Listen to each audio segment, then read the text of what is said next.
Now to tonight's guest, the former Prime Minister Paul Keating is here in our Sydney studio. Thanks for being here. Thank you, Tony. Now, early in 2009, as I said at the beginning of the show, you warned the global financial crisis was a catastrophe way worse than it appears. Has that assessment been borne out? Oh, I think so. In early '09, it wasn't apparent that it was as large as it was and would linger as long. And of course, it is large and it is lingering. And we're getting these second-round effects now in Europe, and yet we still have the big impact in the United States. You know, output is down, demand is down, the government stimulus is starting to be wound back, the private demand has not picked up, 10% of people are out of work. You know, it's pretty bad. Yeah, you also warned that if the crisis went on for a few more years, there was a serious risk of default by the US Treasury. Is it still, does that risk still exist? Because the US Treasury seems to be printing money now to sort of stave off that problem. Well, I think at that time, 2 years ago, I was talking about the prospective US deficits, which had not been focused upon then. They are well focused upon now. And of course, if the American budget debt trajectory is unattended to, of course, it would be unfundable in the long run. I think the Americans will attend to it. But in the meantime,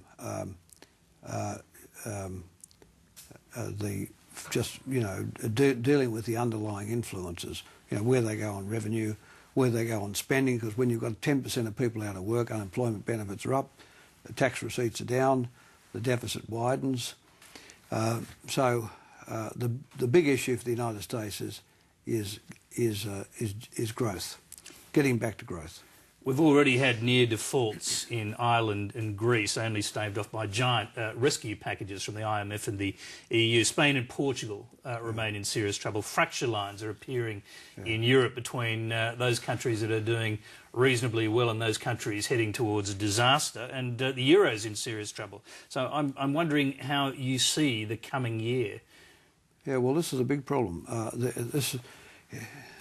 In a single currency, I mean, the game in Europe in the old days was you had the Deutschmark and you had the countries of Europe appreciating and depreciating against it as their economic conditions dictated.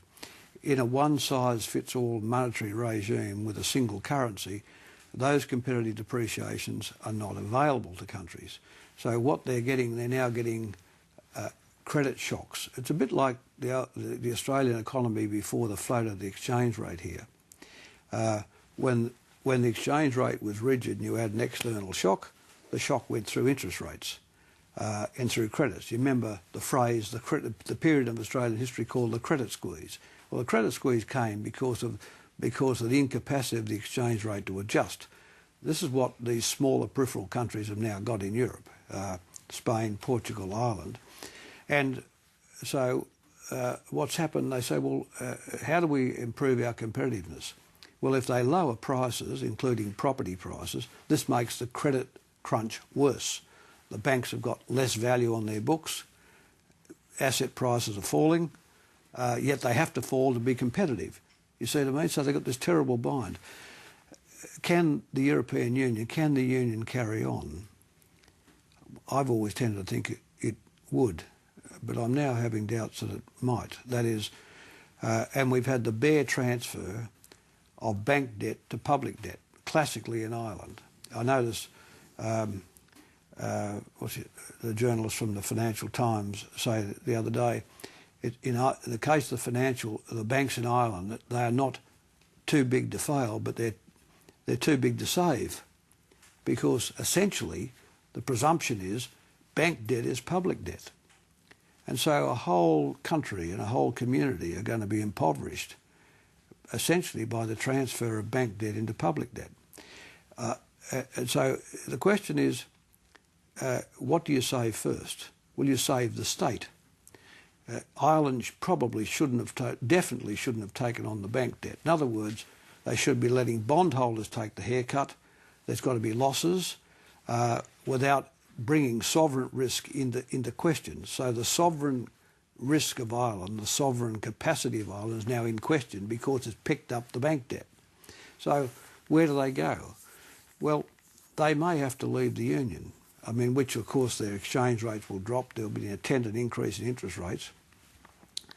All this means it's going to be pretty ordinary in Europe for quite a while. Yet the German economy has been going very strongly. It's been selling things to the rest of Europe, but not The big much. question will be whether they commit themselves permanently to the European Union experiment, or whether at some point they start to get dragged down by it and want to pull loose. See, normally if you had, as you do in Australia, a single currency, which affects Queensland, New South Wales, Victoria and Western Australia, we have horizontal fiscal transfers occur within this country. But horizontal fiscal transfers do not occur in Europe. In other words, the idea that German and French taxpayers bail out Irish and Portuguese taxpayers is not part and parcel of that, and banks are not regulated on a pan-European basis. You know the old saying about banks? They grow abroad but die at home. They all die at home. So now the presumption is on the part of many bankers that the debt is not, the hit is not taken by the shareholders and the bondholders, but the hit is taken by the budget and therefore the taxpayers.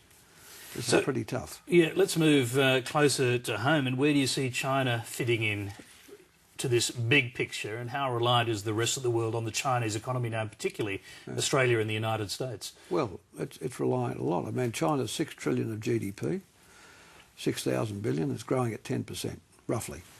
So that's 600 billion of new wealth. The United States is, what, 16 trillion, is growing at 2. That's 320 of new wealth. So China's contribution of new wealth to the world economy is twice that of the United States. So that's how important it is. Is there, as a result of these kind of changes, are we seeing a permanent shift in the balance of global power? Well, we're certainly seeing a permanent shift in economic power. That is,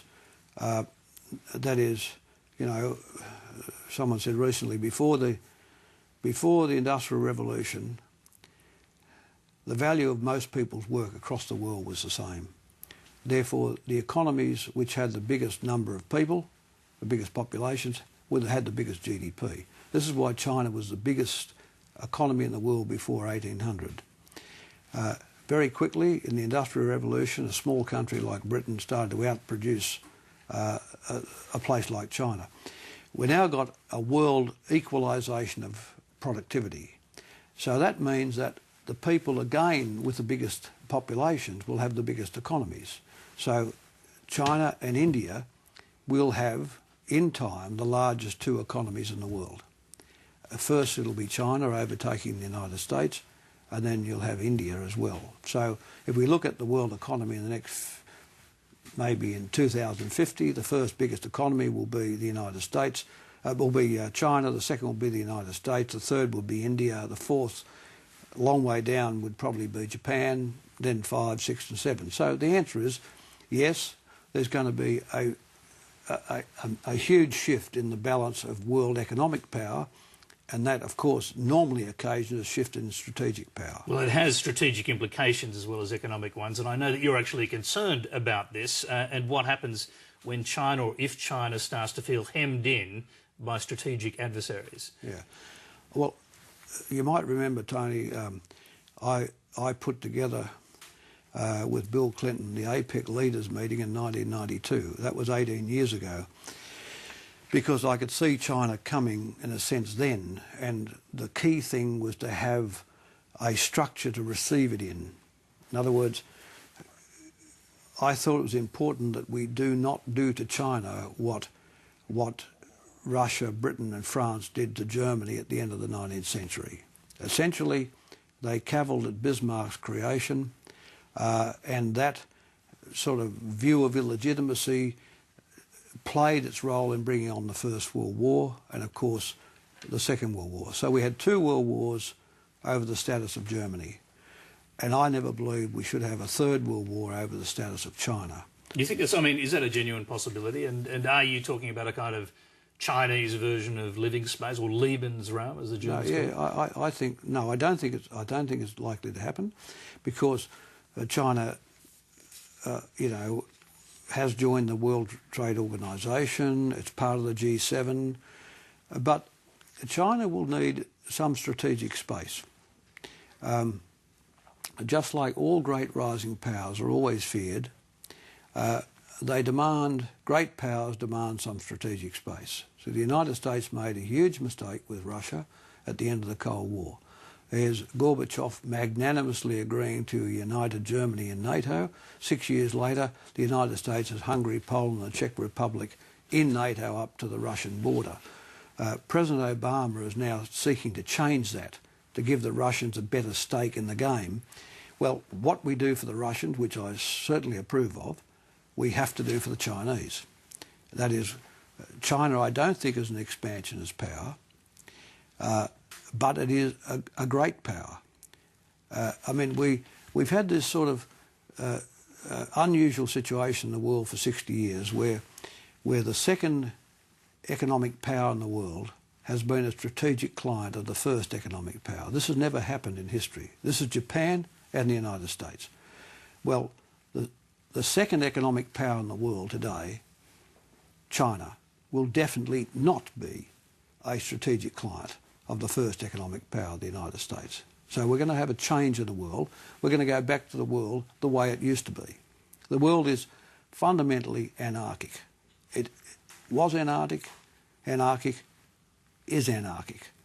The peace we've had for 60 or 70 years has been highly unusual, 60 or 5 years. So we're going to be in a more complex, trickier world, but a better world.